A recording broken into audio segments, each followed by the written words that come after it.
வணக்கம். டான் தமிழொலியின் இரவு நேர பிரதான செய்தி அறிக்கைகளுடன் இணைந்திருக்கின்றோம். செய்திகள் வாசிக்கும் நான் ரவீந்திரன் நிர்மல். முதலில் தலைப்புச் செய்திகள்.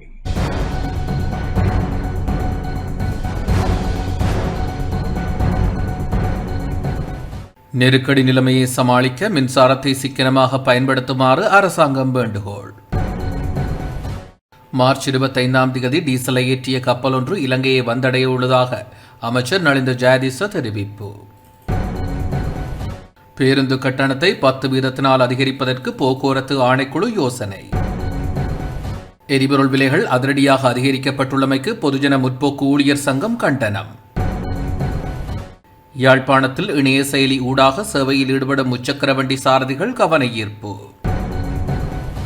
யாழ்ப்பாணத்தில் பதுக்கி வைக்கப்பட்டிருந்த பெருமளவு எரிபொருட்கள் மீட்பு.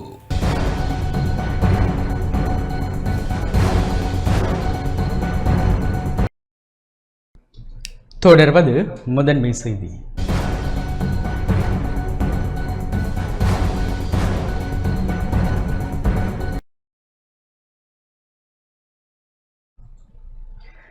நெருக்கடி நிலைமையை சமாளிக்க மின்சாரத்தை சிக்கனமாக பயன்படுத்துமாறு அரசாங்கம் வேண்டுகோள் விடுத்துள்ளது. எதிர்வரும் மார்ச் 24, 25 தேதிகளில் வரவிருந்த கச்சா எண்ணெய் கப்பல் வராததால் இம்மாதம் 25 வரை மாத்திரமே சுத்திகரிப்பு நடவடிக்கைகளை முன்னெடுக்க முடியும் என இலங்கை பெட்ரோலிய கூட்டுத்தாபனத்தின் தலைவர் டிஜே ராஜகர்ண தெரிவித்துள்ளார். எரிபொருள் விலை அதிகரிப்பு தொடர்பாக இன்று நடைபெற்ற ஊடகவியலாளர் சந்திப்பில் கலந்து கொண்டு கருத்து தெரிவிக்கும் போதே அவர் இதனை தெரிவித்தார். மார்ச் 24, 25 தேதிகளில் வரவிருந்த கச்சா எண்ணெய் கப்பல் வராததால் இம்மாதம் 25 வரை மாத்திரமே சுத்திகரிப்பு நடவடிக்கைகளை முன்னெடுக்க முடியும். இதனால் மின்சார உற்பத்திக்கு தேவையான எரிபொருள் எண்ணெய் மற்றும் நெப்தா ஆகியவற்றுக்கு தட்டுப்பாடு ஏற்படும். எதிர்வரும் ஏப்ரல் 12, 13 தேதிகளில் எரிபொருள் கப்பல் ஒன்று வரவுள்ளது. ஆனால் நெப்தா வராது. அதற்கு பதிலாக டீசலை பயன்படுத்த வேண்டிய நிலை ஏற்படும். இந்த நெருக்கடியால் இனிவரும் காலங்களில் இரவு நேரங்களில் டீசல் மூலமே மின்சாரம் உற்பத்தி செய்யப்படும். எனவே ஒரு விளக்கையாவது அணைத்து வீதி விளக்குகளையும் அணைத்து இதற்கு ஒத்துழைப்பு வழங்குமாறு கேட்டுக்கொள்கிறோம். அவ்வாறு செய்தால் மாத்திரமே எம்மால் நிலைமையை சமாளிக்க முடியும். பொதுமக்கள் இதில் தியாகங்களை செய்ய வேண்டியுள்ளது. ඔය පාරවල් වල තියෙන ලයිට් ටිකවත් ඉවලා මේ අර්බුදයට එකතු වුණොතින් මං හිතන්නේ අපිට තව දුරටත් ඉස්සරහට යන්න පුළුවන්.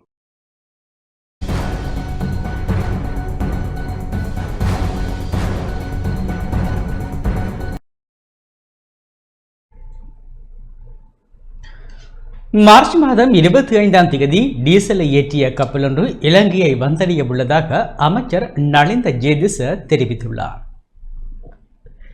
எதிர்வரும் 25 37,000 மெட்ரிக் டன் டீசலை ஏற்றிய கப்பல் ஒன்று இலங்கையை வந்தடைய உள்ளதாக அமைச்சர் நலிந்த ஜெயதிச தெரிவித்துள்ளார். எரிபொருள் விலை அதிகரிப்பு தொடர்பில் அரசாங்க தகவல் திணைக்களத்தில் இன்று நடைபெற்ற ஊடகவியலாளர் சந்திப்பிலேயே அவர் இதனை தெரிவித்தார். 7 மற்றும் 8 தேதிகளில் 37,000 மெட்ரிக் டன் பெட்ரோலை ஏற்றிய கப்பல் ஒன்று இலங்கைக்கு கொண்டு வரப்பட்டது. உலக சந்தையில் நிலவும் விலை அதிகரிப்பு இதிலும் உள்வாங்கப்பட்டுள்ளது. அதே போன்று மார்ச் 25 37,000 மெட்ரிக் டன் டீசலை ஏற்றிய கப்பல் ஒன்று வரவுள்ளது என தெரிவித்தார். பெட்ரோலிய கூட்டுத்தாபனம் தற்போதும் பாரிய நட்டத்துடனே செயற்பட்டு வருவதாக அவர் குறிப்பிட்டார். நேற்று மேற்கொள்ளப்பட்ட எரிபொருள் விலை அதிகரிப்புக்கு விலை அதிகரிப்பிற்கு மத்தியிலும் 1 லிட்டர் டீசலுக்கு 100 ரூபாவையும் 1 லிட்டர் பெட்ரோலுக்கு 20 ரூபாவையும் அரசாங்கமே ஏற்றுக்கொண்டுள்ளதாகவும் இதற்காக அரசாங்கம் மாதம் ஒன்றுக்கு 20 பில்லியன் ரூபாவை செலவிடுவதாகவும் அமைச்சர் இங்கு மேலும் தெரிவித்தார். සහනයාන්ත්‍රණය ක්‍රියාත්මක කිරීම සඳහා මාසයකට රජයට භාණ්ඩාගාර රුපියල් බිලියන 20ක් යොදවන්න සිදු වෙනවා. பேருந்து கட்டணத்தை 10% அதிகரிப்பதற்கு போக்குவரத்து ஆணைக்குழு யோசனை முன்வைத்துள்ளது. எரிபொருள் விலை அதிகரிப்பு காரணமாக பேருந்து கட்டணத்தை 10% அதிகரிப்பதற்கு தேசிய போக்குவரத்து ஆணைக்குழு யோசனை முன்வைத்துள்ளது. இது தொடர்பான யோசனையை நாளைய தினம் அமைச்சரவையில் முன்வைப்பதற்கும் நடவடிக்கை எடுக்கப்பட்டுள்ளது. எரிபொருள் விலை அதிகரிப்பை கோரி பேருந்து உரிமையாளர்களுடன் இன்று இடம்பெற்ற சந்திப்பின் போது குறித்த தீர்மானம் எடுக்கப்பட்டுள்ளது.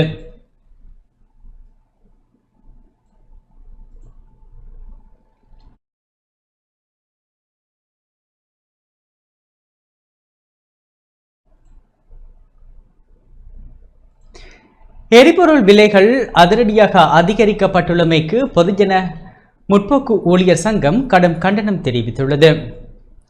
இலங்கையில் மார்ச் மாத காலப்பகுதியில் மட்டும் 3 முறை எரிபொருள் விலைகள் அதிரடியாக அதிகரிக்கப்பட்டுள்ளமைக்கு பொதுஜன முற்போக்கு ஊழியர் சங்கம் கடும் கண்டனம் தெரிவித்துள்ளது. இந்த விலையேற்றமானது சாதாரண மக்களின் வாழ்வாதாரத்தை கடுமையாக பாதித்துள்ளதாக அந்த சங்கத்தின் பொதுச் செயலாளர் பந்துல சமன்குமார் சுட்டிக்காட்டியுள்ளார். ஊடகங்களுக்கு கருத்து தெரிவிக்கும் போதே அவர் இதனை தெரிவித்துள்ளார். තුන්ගනි මාසේ පළවෙනිදා ඩීසල් ලීටරයක් රුපියල් 4කිනුත් மார்ச் 1ஆம் தேதி பெட்ரோல் லிட்டர் ஒன்றுக்கு ₹1 மற்றும் டீசல் ₹4 என சிறிய அளவில் அதிகரிக்கப்பட்டது. மார்ச் 10ஆம் தேதி மீண்டும் 1 லிட்டர் பெட்ரோல் ₹24 மற்றும் டீசல் ₹22 உயர்த்தப்பட்டது. மார்ச் 21ஆம் தேதி தற்போது 3வது முறையாக பெட்ரோல் ₹81 மற்றும் டீசல் ₹79 என பாரிய அளவில் அதிகரிக்கப்பட்டது. இதன் மூலம் மார்ச் மாதத்தில் மட்டும் 1 லிட்டர் பெட்ரோலின் விலை மொத்தமாக ₹106 வரையிலும் டீசல் விலை ₹105 வரையிலும் உயர்த்தப்பட்டுள்ளது. இது நாட்டின் வரலாற்றில் மிக குறுகிய காலத்தில் ஏற்பட்ட மிகப்பெரிய விலை உயர்வுகளில் ஒன்றாக கருதப்படுகின்றது. இலங்கையிடம் சுமார் 4 லட்சம் மெட்ரிக் டன் எரிபொருளை சேமித்து வைப்பதற்கான வசதிகள் உள்ளன. இந்த கொள்வனவானது முழு நாட்டிற்கும் சுமார் 35 முதல் 37 நாட்களுக்கு தடையில்லா எரிபொருளை வழங்க போதுமானது. அரசாங்கமும் இலங்கை பெட்ரோலிய கூட்டுத்தாபனமும் இந்த கையிருப்புகளை சரியாக நிர்வகித்திருந்தால் உலக சந்தையில் ஏற்படும் மாற்றங்களின் தாக்கத்தை உள்நாட்டில் சில மாதங்களுக்கு தள்ளி போட்டிருக்க முடியும். ஆனால் முறையற்ற முகாமைத்துவம் காரணமாக மக்கள் இன்று பெரும் சுமையை சுமக்கின்றார்கள். வெளிநாட்டு தனியார் எரிபொருள் நிறுவனங்களின் லாபத்தை உறுதிப்படுத்துவதற்காகவே இந்த விலை அதிகரிப்பு மேற்கொள்ளப்பட்டுள்ளது. குறித்த விலையில் எரிபொருளை வழங்க அந்த நிறுவனங்கள் மறுத்த காரணத்தினாலேயே அரசாங்கம் இந்த முடிவை எடுத்தது. இதற்கு பதிலாக எரிபொருள் மீதான வரிகளை குறைத்து மக்களுக்கு நிவாரணம் வழங்கியிருக்க வேண்டும். தற்போதைய மாதாந்திர எரிபொருள் விலை சூத்திரம் நாட்டில் பெரும் பொருளாதார ஸ்திரமற்ற தன்மையை உருவாக்குகிறது. ஒவ்வொரு மாதமும் விலையை மாற்றுவதற்கு பதிலாக குறைந்தபட்சம் 6 மாதங்களுக்கு ஒரு முறை விலையை திருத்தியமைக்கும் முறையை கொண்டு வர வேண்டும். அத்தியாவசிய பொருட்களின் விலையேற்றத்தை கட்டுப்படுத்த போக்குவரத்துக்கான டீசல் விலையில் சிறப்பு சலுகைகள் வழங்கப்பட வேண்டும். පොඩි ගානකින් අඩු වුණා. නමුත් මේක මාෆියාවක් බවට පත් වෙලා තිනවා. අන්න ඒකට තමයි யாழ்ப்பாணத்தில் இணைய செயலியூடாக சேவையில் ஈடுபடும் முச்சக்கர வண்டி சாரதிகள் இன்று கவனஈர்ப்பு போராட்டத்தில் ஈடுபட்டனர். நாட்டில் எரிபொருள் விலை மீண்டும் அதிகரிக்கப்பட்டுள்ள நிலையில் யாழ்ப்பாணத்தில் இணைய செயலியூடாக சேவையில் ஈடுபடும் முச்சக்கர வண்டி சாரதிகள் இன்று கவனஈர்ப்பு போராட்டம் ஒன்றில் ஈடுபட்டனர். எரிபொருள் விலை திருத்தம் காரணமாக தமது வாழ்வாதாரம் கடுமையாக பாதிக்கப்பட்டுள்ளதாக தெரிவித்து இப்போராட்டம் முன்னெடுக்கப்பட்டது. பெட்ரோல் விலை உயர்த்தப்பட்டுள்ள போதிலும் இணைய நிறுவனம் இதுவரை தமது பயண கட்டணங்களை அதிகரிக்கவில்லை என சாரதிகள் குற்றம் சுமத்துகின்றனர்.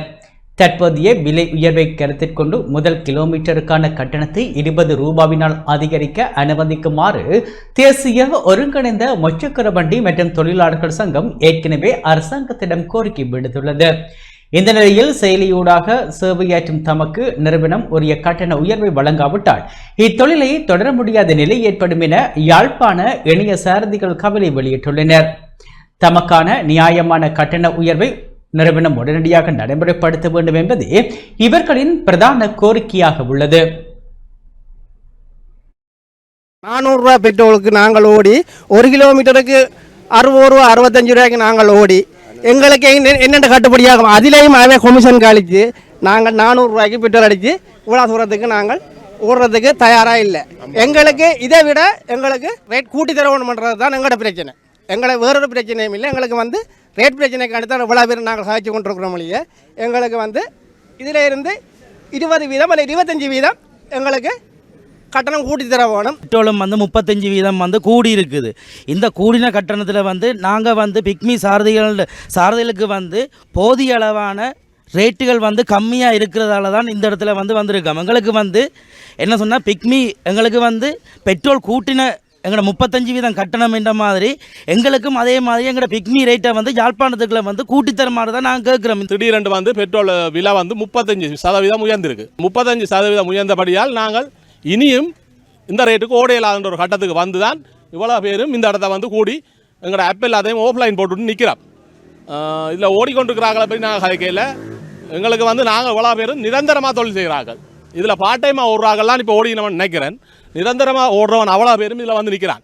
தயவு செய்து இந்த ரேட்டை அதிகரித்து தாங்கோ. எங்களோட குடும்பத்தின் வாழ்வாதாரத்தை இதில் இருக்கிற டிரைவர்ஸ்மார் அனைவற்ற குடும்பத்துக்கும் இது வந்து ஒரு பெரிய வரப்பிரசாதமாக அமையும்.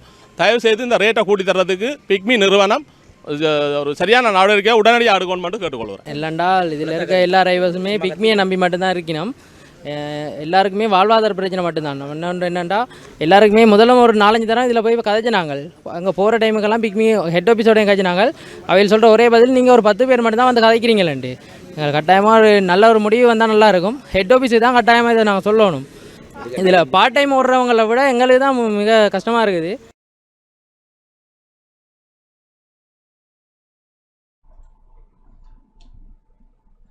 யாழ்ப்பாணத்தில் பதுக்கி வைக்கப்பட்டிருந்த பெருமளவு எரிபொருட்கள் மீட்கப்பட்டுள்ளன.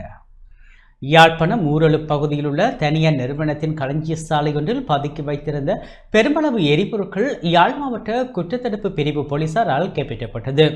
இதன்போது 4700 லிட்டர் வரையிலான டீசலும் 800 லிட்டர் பெட்ரோலும் 400 லிட்டர் மண்ணெண்ணையும் கைப்பற்றப்பட்டதுடன் சந்தேகத்தின் பேரில் ஒருவர் கைது செய்யப்பட்டார். யாழ் மாவட்ட குற்றத்தடுப்பு போலீசாருக்கு கிடைத்த இரகசிய தகவலின் அடிப்படையில் பொறுப்பதிகாரி பிரேம திலக தலைமையிலான குழுவினர் ஊரளவில் உள்ள தனியார் பல்பொருள் அங்காடியின் களஞ்சிய சாலையில் நடத்திய சோதனையின் போது பரல்களில் வைக்கப்பட்டிருந்த குறித்த பெருந்தொகையான எரிபொருட்களை மீட்டனர். சம்பவம் தொடர்பில் களஞ்சிய சாலையில் ஒருவர் கைது செய்யப்பட்டதுடன் யாழ்ப்பாண மாவட்ட குற்றத்தடுப்பு பிரிவு போலீசார் மேலதிக விசாரணைகளை மேற்கொண்டு வருகின்றனர். விசாரணைகளுக்கு பின்னர் கைப்பற்றப்பட்ட எரிபொருட்கள் மற்றும் சந்தேக நபரை யாழ்ப்பாணம் நீதவான் நீதிமன்றில் முற்படுத்த போலீசார் நடவடிக்கை எடுப்பர் என தெரிவிக்கப்படுகின்றது.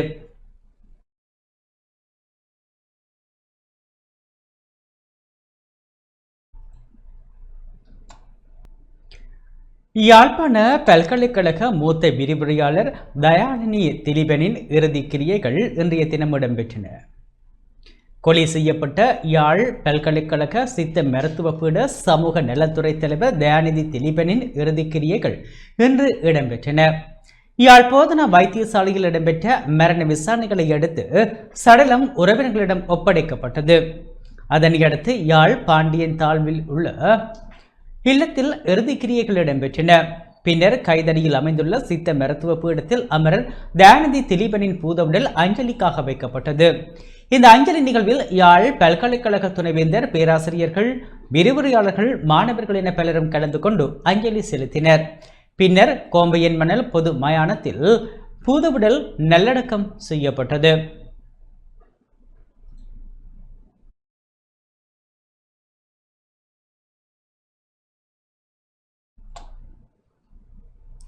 யாழ் பல்கலைக்கழக சித்த மருத்துவ பீட மூத்த விரிவுரையாளரின் கொலையுடன் தொடர்புடைய சந்தேக நபர்களான மகள் மற்றும் மருமகன் ஆகியோர் விளக்கமறியலில் வைக்கப்பட்டுள்ளனர்.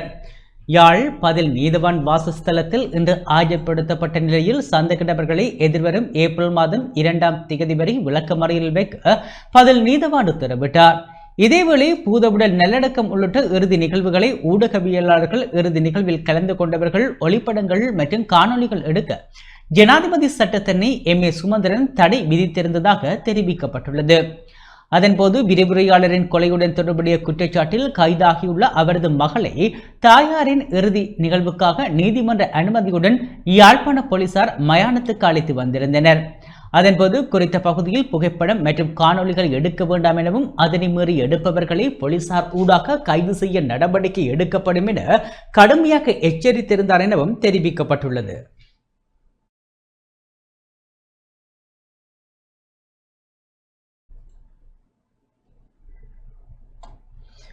யாழ்ப்பாண பல்கலைக்கழகத்தின் சித்த மருத்துவ பீட விரிவுரையாளரான 54 வயதுடைய தயாளினி திலீபனை அவரது மகளும் மருமகனும் இணைந்து கொலை செய்துள்ளதாக ஆரம்பகட்ட விசாரணை மூலம் தெரிய வந்துள்ளது.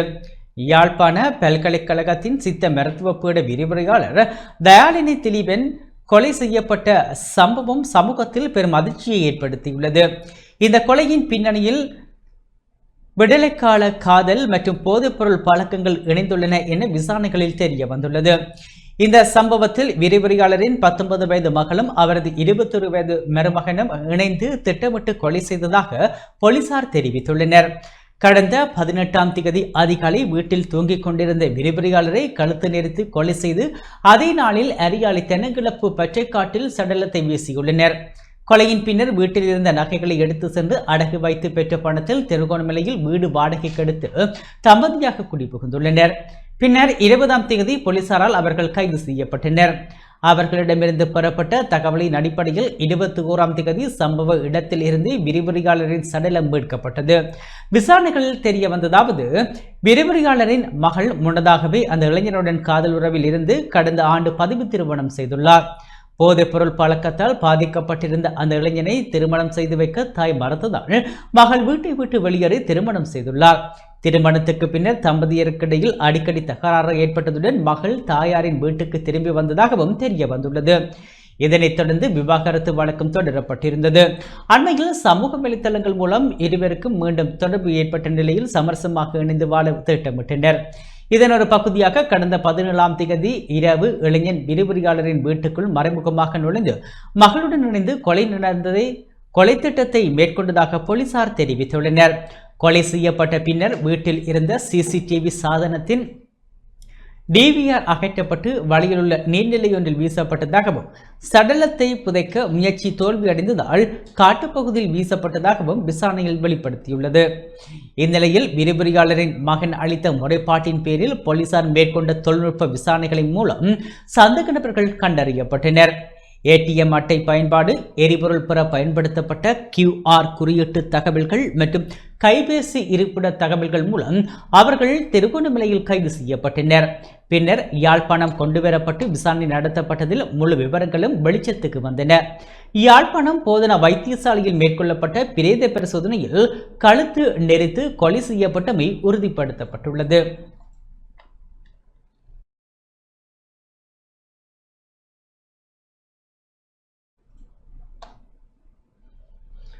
யாழ்ப்பாணம் அன்னசந்திர வீதியில் மூடப்பட்டுள்ள பாதையை திறக்குமாறு கோரி இன்று கவனஈர்ப்பு போராட்டம் முன்னெடுக்கப்பட்டது. யாழ்ப்பாணம் அன்னசந்திர வீதியில் அமைந்துள்ள ரயில் கடவையூடான போக்குவரத்து பாதை மூடப்பட்டுள்ளதை கண்டித்து குறித்த ரயில் கடவைக்கு முன்பாக பொதுமக்கள் இன்றைய தினம் கவனஈர்ப்பு போராட்டம் ஒன்றை முன்னெடுத்தனர். போக்குவரத்து சிரமங்கள், பொதுமக்களின் அன்றாட வாழ்வில் ஏற்பட்டுள்ள இடையூறுகள் உள்ளிட்ட பிரச்சினைகளை முன்வைத்து உடனடி தீர்வு கோரி இந்த கவனஈர்ப்பு போராட்டம் முன்னெடுக்கப்பட்டது.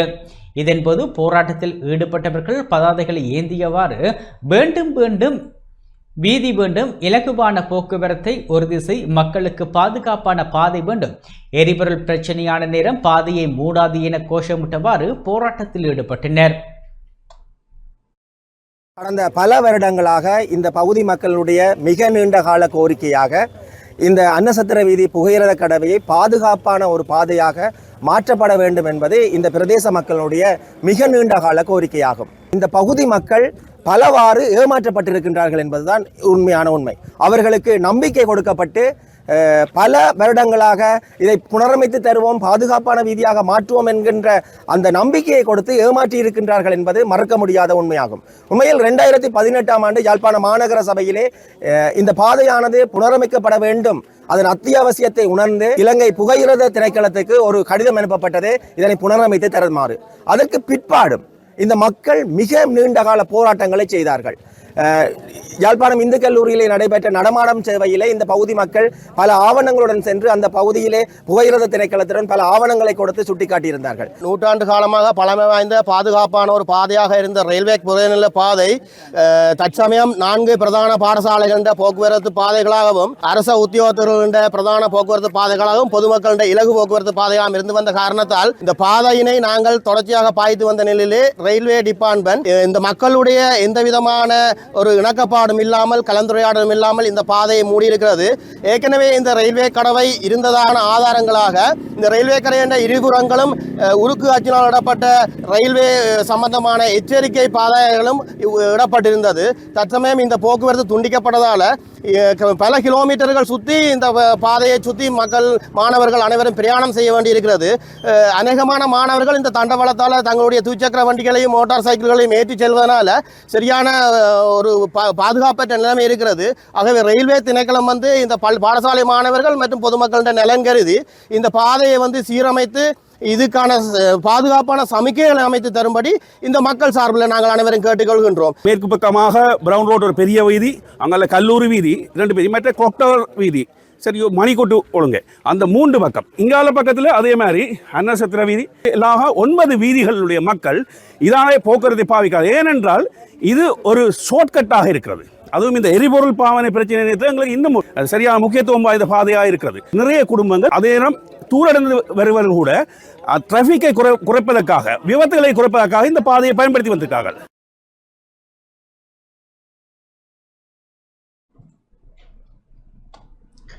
இடைநிறுத்தப்பட்டிருந்த திரிபோஷா உற்பத்தி நடவடிக்கைகள் மீண்டும் ஆரம்பிக்கப்பட்டுள்ளன. மூலப்பொருள் தட்டுப்பாடு காரணமாக இடைநிறுத்தப்பட்டிருந்த திரிபோஷா உற்பத்தி நடவடிக்கைகள் தற்போது மீண்டும் ஆரம்பிக்கப்பட்டுள்ளதாக இலங்கை திரிபோஷா நிறுவனம் அறிவித்துள்ளது. திரிபோஷா உற்பத்திக்கு தேவையான தரப்படுத்தப்பட்ட மக்காச்சோளம் கிடைக்காமையினால் கடந்த சில மாதங்களாக உற்பத்தி பணிகள் ஸ்தம்பிதம் அடைந்திருந்தன. இதனால் பயனாளிகளுக்கான விநியோகமும் நாடு முழுவதும் சீரற்ற நிலையில் காணப்பட்டது. வர்த்தகம், வணிகம், உணவு பாதுகாப்பு மற்றும் கூட்டுறவு அபிவிருத்தி அமைச்சர் வசந்த சமரசிங்கவின் நேரடி தலையீட்டின் கீழ் அமைச்சரவை அங்கீகாரத்துடன் தரப்படுத்தப்பட்ட மக்காச்சோளத்தை இறக்குமதி செய்வதற்கு அரச வர்த்தக பல்வகை கூட்டுத்தாபனத்துடன் அண்மையில் உடன்படிக்கை எட்டப்பட்டது. இதனைத் தொடர்ந்தே உற்பத்திக்கு தேவையான மூலப்பொருட்கள் தற்போது கிடைக்கப்பெற்றுள்ளன. இது தொடர்பாக கருத்து தெரிவித்துள்ள திரிபோஷ நிறுவனத்தின் தலைவர் அமல் அசநாயக்க பின்வரும் விடயங்களை குறிப்பிட்டுள்ளார். தடையற்ற விநியோகத்தை உறுதி செய்வதற்காக தற்போது 24 மணி நேரமும் உற்பத்தி பணிகள் முன்னெடுக்கப்பட்டு வருகின்றன. இந்த மாத இறுதிக்குள் திரிபோஷா கிடைக்காத அனைத்து பயனாளிகளுக்கும் விநியோகிக்கும் வகையில் சுகாதார மருத்துவ அதிகாரி அலுவலகங்கள் ஊடாக நாடளாவிய ரீதியில் விநியோக நடவடிக்கைகள் முன்னெடுக்கப்பட்டுள்ளன. இந்த ஆண்டின் எஞ்சிய மாதங்களிலும் எவ்வித தடையுமின்றி விநியோகத்தை தொடர தேவையான ஏற்பாடுகள் செய்யப்பட்டுள்ளன. முன்னதாக நிலவிய விநியோக பற்றாக்குறைக்கு இதன் மூலம் தீர்வு எட்டப்படும் என எதிர்பார்க்கப்படுகின்றது.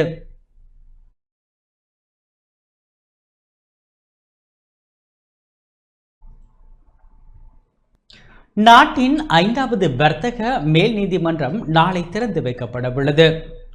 நாட்டின் 5வது வர்த்தக மேல் நீதிமன்றம் நாளை உத்தியோகபூர்வமாக திறந்து வைக்கப்பட உள்ளது. கொழும்பு அழுத்கடை நீதிமன்ற வளாகத்தில் அமைய பெற்றுள்ள இந்த புதிய மேல் நீதிமன்றமானது வர்த்தக ரீதியான வழக்குகளை விரைவுபடுத்துவதை நோக்கமாக கொண்டுள்ளது. சர்வதேச நாணய நிதியத்தின் பரிந்துரைகளுக்கு அமைவாக நாட்டில் வர்த்தக வழக்கு விசாரணைகளை முறைப்படுத்துவதற்காக இந்த நீதிமன்றம் நிறுவப்பட்டுள்ளது. பிரதம நீதியரசர் பிரதி பத்தன் சூரசின பதவியேற்றதன் பின்னர் நிறுவப்படும் 2வது வர்த்தக மேல் நீதிமன்றம் இதுவென்பது குறிப்பிடத்தக்கது.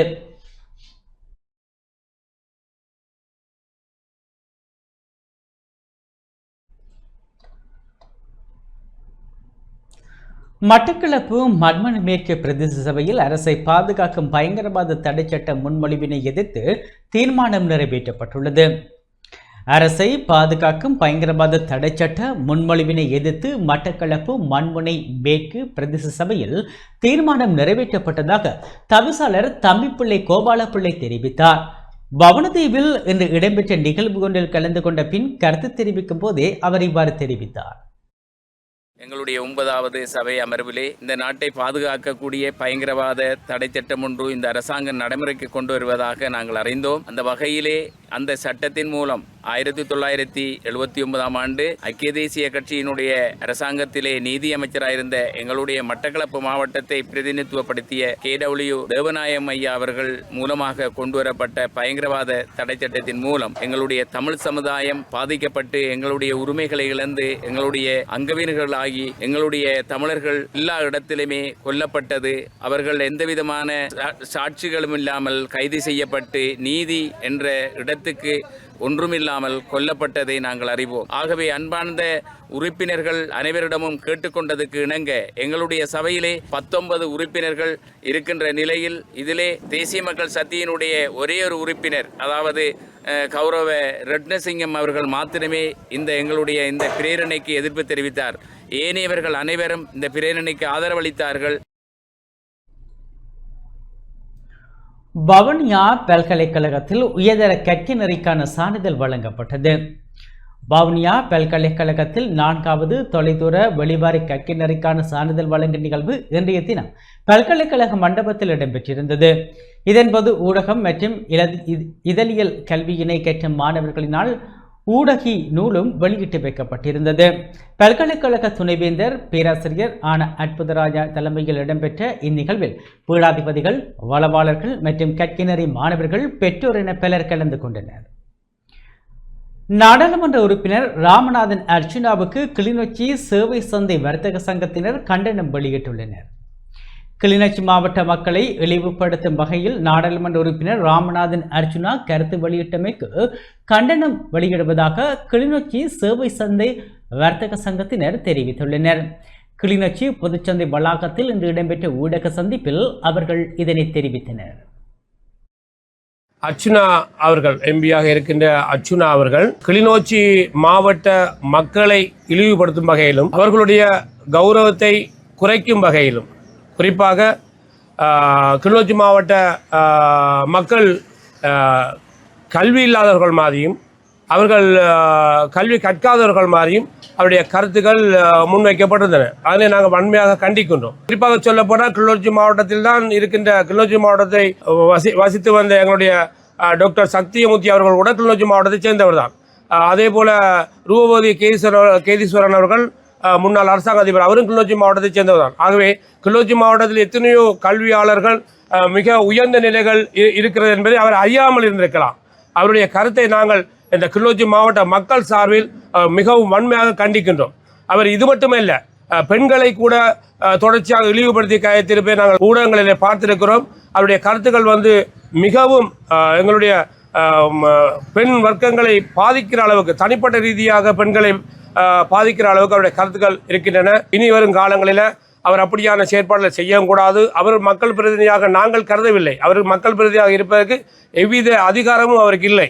ஏனென்றால் எங்களுடைய கிளிநொச்சி மாவட்ட மக்களை இழிவுபடுத்தி, மாவட்டத்தை இழிவுபடுத்தி, எங்களுடைய மாவட்டத்தில் வசிக்கிற கல்வித்துறைகளை கல்வி கற்காதவரை இழிவுபடுத்தி பேசியவரை நாங்கள் எங்களுடைய கிளிநொச்சி சேவை சந்தை வர்த்தக சங்கம் சார்பில் அவரை நாங்கள் கண்டிக்கின்றோம்.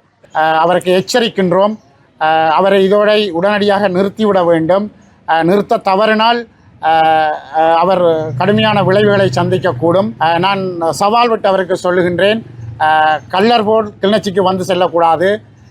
அவர் சவாலை ஏற்றுக்கொள்ள முடியுமாக இருந்தால் பகிரங்கமாக அவர் அறிவித்துவிட்டு இந்த கிளிநொச்சி சந்தையிலே வந்தோ அல்லது இந்த கிளிநொச்சி நகரங்களுக்கு வந்து தன்னுடைய அரசியலை செய்துவிட்டு போகட்டும். அப்போது கிளிநொச்சி மக்கள் எப்படியானவர்கள் என்பதை நாங்கள் நிச்சயமாக காட்டுவோம். அவருக்கு அஞ்சப்போவதும் இல்லை, அவருடைய கருத்துக்களை ஏற்கப் போவதும் இல்லை. ஒரு தவறான மனநோயாளியை பாராளுமன்ற உறுப்பினராக தெரிவு செய்திருக்கிறார்கள். அடுத்து கிளிநொச்சியில் நடக்கின்ற மாவட்ட அபிவிருத்தி ஒருங்கிணைப்பு கூட்டத்துக்கு அவர் வருவாராக இருந்தால் எங்களுடைய மக்களுடைய கொந்தளிப்பு என்ன என்பதனையும் அவர் அறிந்து கொள்வார். அவரை கடுமையாக கிளிநொச்சி மாவட்ட மக்கள் சார்ந்து எச்சரிக்கின்றோம் என்பதையும் இந்த இடத்தில் நான் பதிவு செய்ய விரும்புகின்றேன். யாழ்ப்பாணத்தான் படித்தவன், மத்தில் இறந்து வந்த கிளிநொச்சி மாவட்டத்தில் 180% மத்தில் வந்தவர். எனக்கும் அவருடைய வசனட அதுக்கும் மேலையும் வசனங்கள் பாவிக்க எங்களுக்கும் தெரியும். ஆனால் எங்களோட தாய் தோப்பம் படித்து வச்ச படிப்பு, பண்பு, கலாச்சாரம், கலை இதுகளை பூர்த்தி ஒரு ஸ்தானத்தில் இருக்கும்போது எவ்வாறு கதைக்கணும் என்பதை கதைக்கின்றேன். மிஸ்டர் அர்ஜுனா, மத்தியில் வந்தவன் உயிர் கொடுக்கலாம், ஊனமாகலாம், சிறைவாசம் செல்லலாம், இன்னும் சிறைவாசம் இருக்கலாம். அவனுடைய குளிரில் குளிர் காய்ந்து நீ இன்றைக்கு எங்களை ஒரு நாய் அப்படின்ற பதத்தை வைக்கிறாய். நீரெல்லாம் ஒரு படித்தவனா, பண்புள்ளவனா? நீர் முடிந்தால் டிசிசி கூட்டத்துக்கு பப்ளிக்காக அறிவிச்சிட்டு வாரும். கிளிநொச்சி மாவட்ட மக்கள் இந்த செயல்பாடு எப்படி இருக்கும் என்ற காட்டுவோம். இந்த அர்ச்சுனா என்பது நாட்டுக்கு ஒரு படும் மோசமான செயல்பாட்டையும் ஒரு இனவாதத்தையும் கொண்டு வர ஒரு நபர். எந்த ரீதியாக பாராளுமன்றத்தில் சபாநாயகர் உட்பட அனைவரும் இவருக்கு நடவடிக்கை எடுக்கணும். அந்த கிளிநொச்சி மக்கள் நாங்கள் நிச்சயமாக இதற்கு மனித உரிமை நீதிமன்றத்தில் நாங்கள் வழக்கு தாக்கல் செய்கிறதுக்கு நாங்கள் அதுக்கான முன் ஏற்பாடுகளை செய்து கொண்டு இருக்கின்றோம். இவர் இந்த விஷயத்தை இவர் இதோட நிறுத்தி கொள்ள வேண்டும். பகிரங்கமாக சொல்லுகின்றோம், நிறுத்தி கொள்ள வேண்டும்.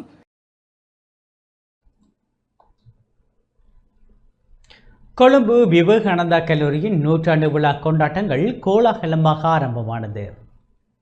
கல்வித்துறையில் 100ஆண்டு சாதனையை எட்டியுள்ள கொழும்பு விவேகானந்தா கல்லூரியின் 100ஆண்டு விழா கொண்டாட்டங்கள் 100ஆண்டின் மகிமை விவேகானந்தா எனும் கருப்பொருளில் நேற்று கோலாகலமாக ஆரம்பமானது.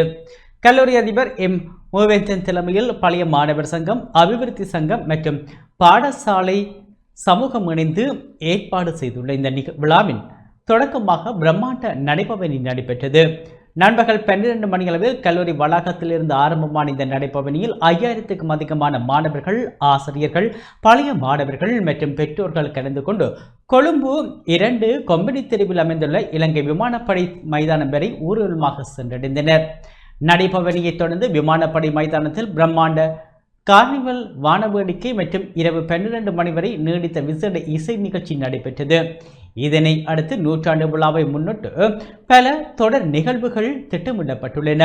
ஓய்வு பெற்ற அதிபர்கள் மற்றும் ஆசிரியர்களை கௌரவிக்கும் மீண்டும் பள்ளிக்கு செல்லலாம் என்ற நிகழ்வு நடத்தப்பட உள்ளது. மேலும் மார்ச் 23ஆம் தேதி கொழும்பு விவேகானந்தா சபை மண்டபத்தில் தமிழ் தாய்க்கு தாலாட்டு எனும் கலை சங்கமம் நடைபெறவுள்ளது. இதில் ஓய்வு நிலை பேராசிரியர் மௌனகுரு சிறப்பு விருந்தினராக கலந்து கொள்ள உள்ளார். விழாவின் பிரதான நிகழ்வு மார்ச் 24ஆம் தேதி இந்திய தூதுவர் சந்தோஷ் யா தலைமையில் நடைபெறவுள்ளது. அன்றைய தினம் 100ஆண்டு நினைவு தபால் தலை மற்றும் நாணயம் வெளியிடப்படுவதுடன் கல்லூரிக்கு பெருமை சேர்த்த 100 மாணவர்கள் கௌரவிக்கப்பட உள்ளனர். இந்த100ஆண்டு கொண்டாட்டங்கள் ஏப்ரல் 25ஆம் தேதி விவேகானந்தம் 100 எனும் நினைவு சஞ்சிகை வெளியீட்டுடன் நிறைவு பெற உள்ளன.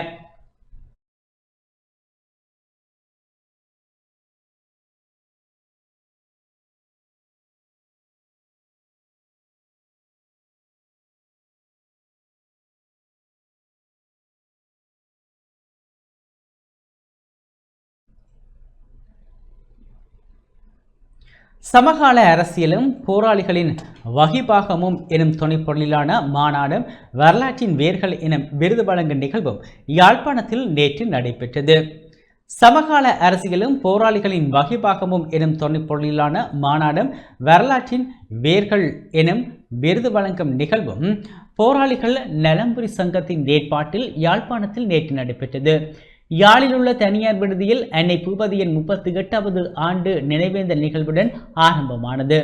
இதன்போது தமிழ் பெயர் தொகுப்பு தமிழ் அமுதம் நூலும் வெளியிட்டு வைக்கப்பட்டது. நிகழ்வில் போராட்ட கால பகுதியில் பாடல்களை பாடிய மறைந்த பாடகர் SP சாந்தன் மற்றும் பாடகர்களான சுகுமார், நிரோஜன், பார்வதி, சிவபாதம் உள்ளிட்டவர்களும் பாடல்களுக்கு இசையமைத்த இசையமைப்பாளர்களான இசைவாணர் கண்ணன், அருணா உள்ளிட்டவர்களும் பல்வேறு துறைகளில் சிறந்து விளங்கிய கலைஞர்களும் விருது வழங்கி கௌரவிக்கப்பட்டனர். அத்துடன் மறைந்த ஊடகவியலாளர் டீனா தவபாலன் மற்றும் ஊடகவியலாளர் குமாரசுவாமி செல்வகுமார், சண்முகம் தவசீலன் ஆகியோரும் விருது வழங்கி கௌரவிக்கப்பட்டனர்.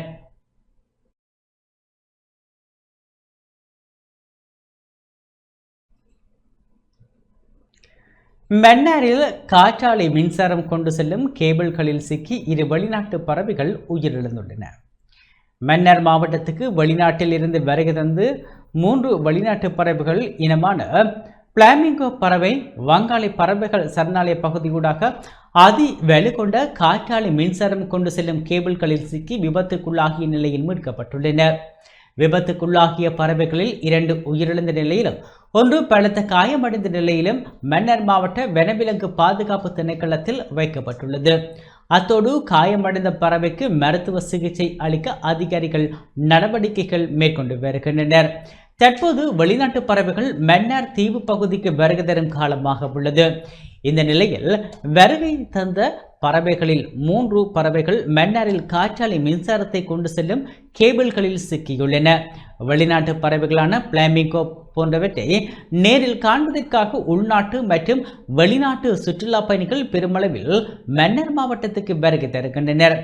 இந்த பறவைகளை பாதுகாப்பதற்காக வனவிலங்கு பாதுகாப்பு திணைக்களம் மற்றும் வனவள திணைக்களம் போன்ற அரசு நிறுவனங்கள் தொடர்ச்சியான கண்காணிப்பு மற்றும் பாதுகாப்பு நடவடிக்கைகளை மேற்கொண்டு வருகின்றமை குறிப்பிடத்தக்கது.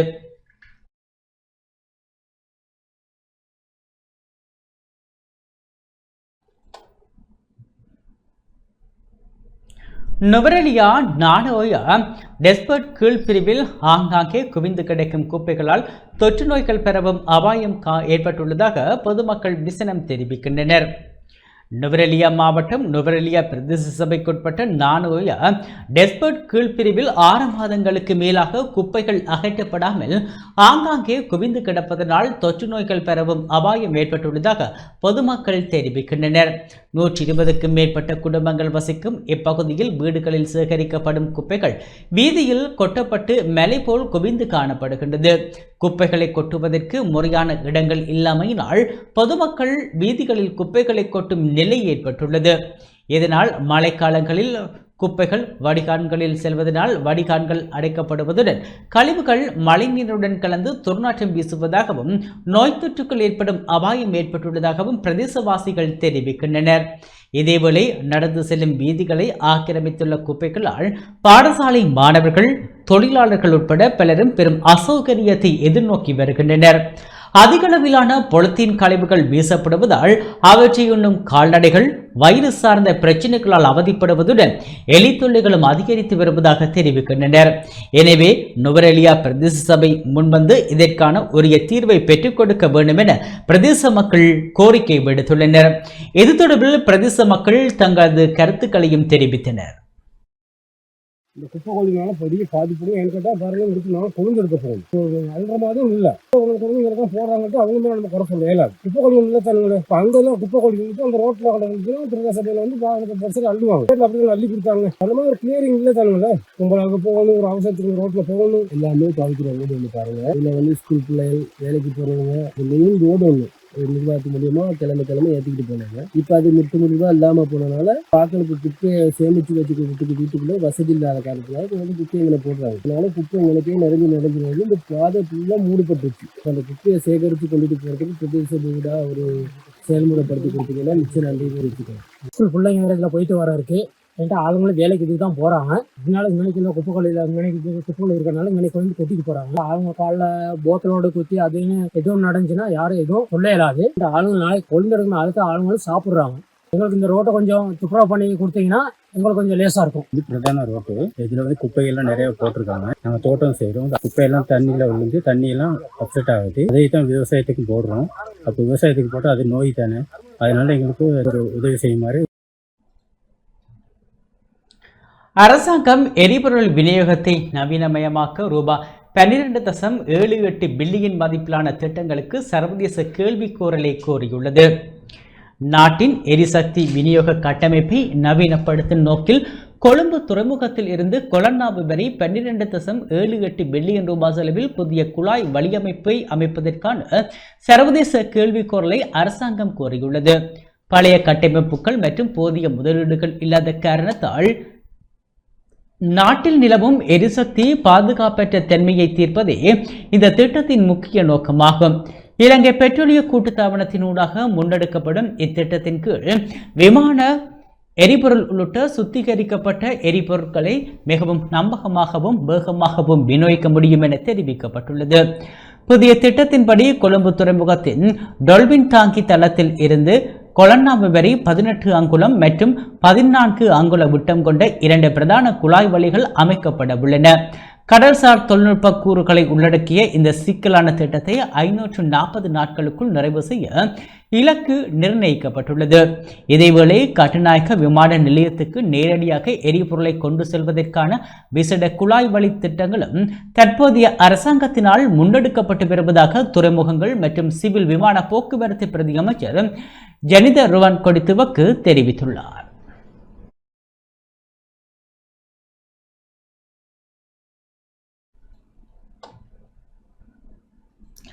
தபால் விநியோக நடவடிக்கைகளில் மாற்றங்களை மேற்கொள்ள தபால் திணைக்களம் தீர்மானித்துள்ளது. உலகளாவிய ரீதியில் ஏற்பட்டுள்ள எரிபொருள் நெருக்கடியை கருத்தில் கொண்டு தபால் விநியோக நடவடிக்கைகளில் மாற்றங்களை மேற்கொள்ள தபால் திணைக்களம் தீர்மானித்துள்ளது. இதன்படி எதிர்வரும் காலங்களில் தபால் பொதி விநியோகங்கள் ஒரு நாள் விட்டு ஒரு நாள் மட்டுமே முன்னெடுக்கப்படும் என பிரதி தபால்மா அதிபர் பிரேமச்சந்திர கேர தெரிவித்துள்ளார். இந்த விநியோக கட்டமைப்பு மாற்றத்தின் கீழ் கொழும்பிலிருந்து நெடுந்தூர பகுதிகளுக்கான தபால் சேவைகள் வாரத்தின் ஞாயிறு, புதன் மற்றும் வெள்ளிக்கிழமைகளில் மாத்திரம் இடம்பெறவுள்ளன. குறிப்பாக கொழும்பிலிருந்து வவுனியா ஊடாக யாழ்ப்பாணம், மட்டக்களப்பு ஊடாக யாழ்ப்பாணம், பொலனறுவை ஊடாக மட்டக்களப்பு மற்றும் பதுளை, கண்டி போன்ற முக்கிய நகரங்களுக்கான தபால் விநியோகங்கள் இவ்வாறு மட்டுப்படுத்தப்பட்டுள்ளன. இதேவேளை நெடுந்தூர பகுதிகளில் இருந்து கொழும்பு மற்றும் அதனை சூழவுள்ள நகர்ப்புறங்களுக்கான தபால் விநியோக நடவடிக்கைகளும் இதே அடிப்படையில் ஒரு நாள் விட்டு ஒரு நாள் முன்னெடுக்கப்பட உள்ளமை குறிப்பிடத்தக்கது.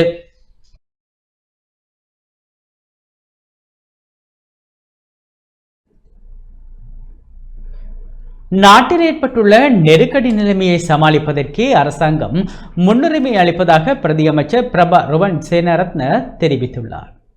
நீண்ட காலமாக தள்ளி போடப்பட்டுள்ள மாகாண சபை தேர்தலை நடத்துவதை விட தற்போது நாட்டில் ஏற்பட்டுள்ள நெருக்கடி நிலையை சமாளிப்பதற்கே அரசாங்கம் முன்னுரிமை அளிப்பதாக மாகாண சபைகள் மற்றும் உள்ளூராட்சி மன்றங்களுக்கான பிரதியமைச்சர் பிரபா ருவன் சேனாரத்ன தெரிவித்துள்ளார். மாகாண சபை தேர்தலை நடத்துவதற்கு தடையாக உள்ள சட்ட சிக்கல்களை தீர்ப்பதற்காக நாடாளுமன்ற தெரிவுக்குழு ஒன்று நியமிக்கப்பட்டுள்ளதாக குறிப்பிட்ட அவர், சர்வதேச ரீதியாக நிலவும் போர்ச்சூழல் மற்றும் உள்நாட்டு பிரச்சினைகளுக்கு தீர்வு காண்பதே தற்போதைய அவசர தேவை என சுட்டிக்காட்டினார். எனினும் தேர்தலை நடத்துவதற்காக வரவு செலவு திட்டத்தில் 10 பில்லியன் ரூபாய் ஏற்கனவே ஒதுக்கப்பட்டுள்ளதால் தேர்தலை புறக்கணிப்பதாக முன்வைக்கப்படும் குற்றச்சாட்டுகளை அவர் நிராகரித்துள்ளார். இதேவேளை வடக்கு மாகாண சபை உள்ளிட்ட நீண்ட காலமாக பிற்போடப்பட்டுள்ள தேர்தல்கள் குறித்து எதிர்க்கட்சியினர் கடும் விமர்சனங்களை முன்வைத்து வருகின்றனர். குறிப்பாக யுத்த காலத்திலும் தேர்தலை நடத்த முடிந்த நிலையில் தற்போதைய அரசாங்கம் ஏன் தயங்குகின்றது என தமிழ் முற்போக்கு கூட்டணியின் தலைவர் மனோ கணேசன் கேள்வி எழுப்பியுள்ளார். இதற்கு பதிலளித்துள்ள அரசாங்கம், தேர்தல் முறைமை தொடர்பான சட்ட சிக்கல்களே தற்போதைய இழுபறிக்கு காரணம் எனவும் அமைச்சர் விஜிதகேர தலைமையிலான நாடாளுமன்ற தெளிவுக்குழுவின் பரிந்துரைகள் கிடைத்தவுடன் தேர்தல் குறித்து இறுதி முடிவு எடுக்கப்படும் என்றும் தெரிவித்துள்ளது. இது தொடர்பான முதலாவது கலந்துரையாடல் எதிர்வரும் செவ்வாய்க்கிழமை நாடாளுமன்றத்தில் நடைபெறவுள்ளமை குறிப்பிடத்தக்கது.